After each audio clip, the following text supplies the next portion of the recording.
రామాయణం చివర్లో ఏం జరిగిందో తెలుసా? సీతాదేవి వెళ్ళిపోయాక రాముడు కూడా బాధతోటి మరణించారు. మహాభారత యుద్ధంలో పాండవులు చనిపోయాక శ్రీకృష్ణుడు బాధతోటి చనిపోయారు. ఇంతటి ఆరాధ్యులైన వాళ్ళందరూ చనిపోయిన తర్వాత వెళ్ళిపోయాక సూర్యోదయం ఆగిందా? ఎవరైనా సూర్యోదయాన్ని ఆపగలిగారా? లేదు.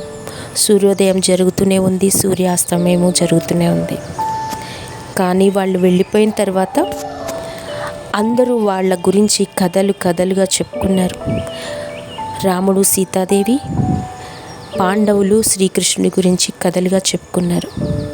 వాళ్ళు చేసిన మంచి పనులు, ప్రేమ, నిజాయితీ అన్నిటి గురించి మాట్లాడుకున్నారు.